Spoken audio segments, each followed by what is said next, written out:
Oi, o meu nome é Rafaela e sim, eu vim aqui para poder falar de átomos.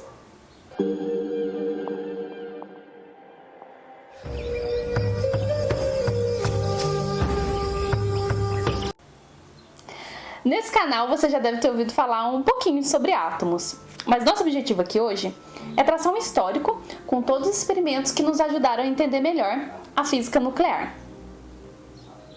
O primeiro modelo atômico que tivemos, desde lá da Grécia Antiga, foi o proposto por John Dalton, em 1803, e tinha basicamente 3 pilares.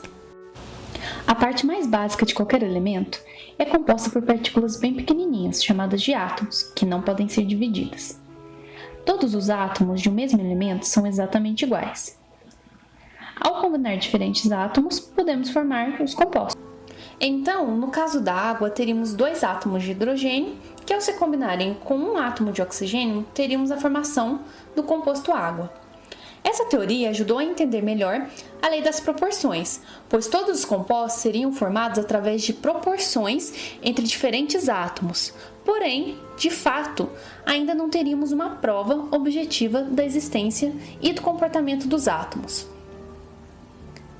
Foi então que em 1897, Joseph John Thomson, através de um experimento com um aparato chamado tubo de raios catódicos, trouxe uma outra versão dos átomos. Esses tubos eram desprovidos de ar, com 2 eletrodos aplicados, um em cada uma de suas extremidades. Quando uma alta tensão foi aplicada nesses tubos, há a formação de um pequeno feixe de luz, que sai do eletrodo negativo em caminho ao eletrodo positivo.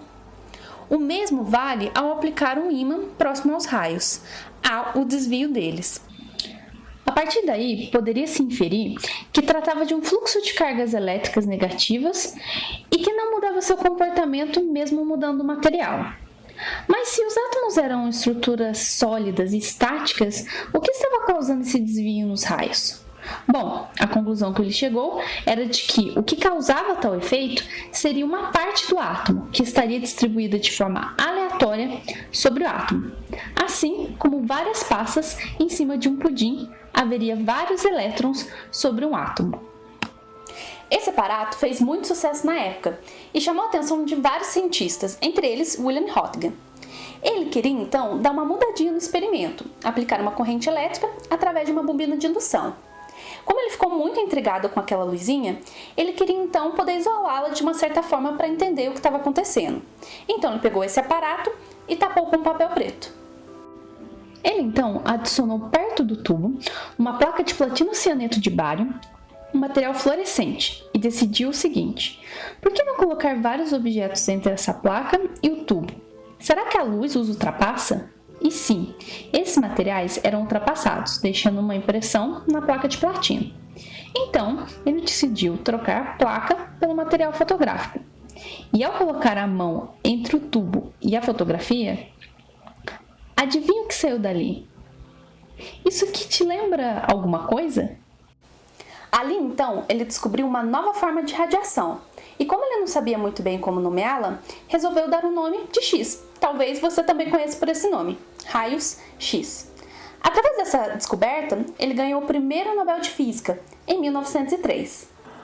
Como era de se esperar, esse tipo de radiação chamou a atenção de várias pessoas, entre elas Henri Becquerel. Ele quis entender de onde exatamente estava vindo essa radiação.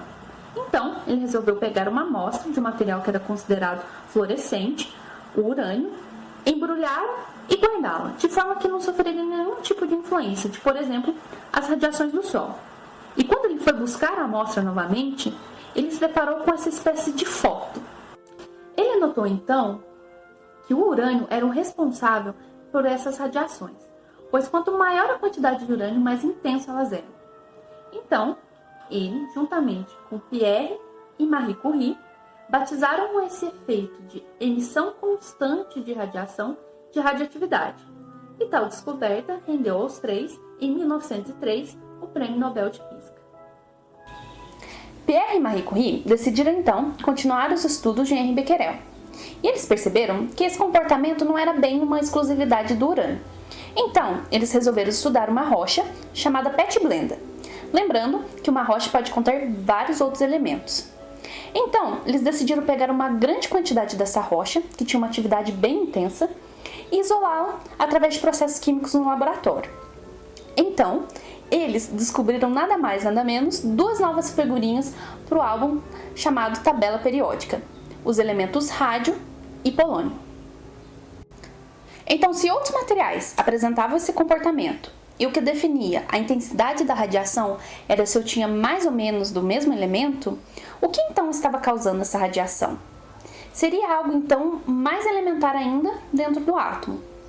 Mas essa resposta não foi encontrada nem por Pierre e nem por Marie Curie, mas sim por um outro cientista. Bom, mas essa resposta vai ficar para um próximo episódio. Te vejo lá!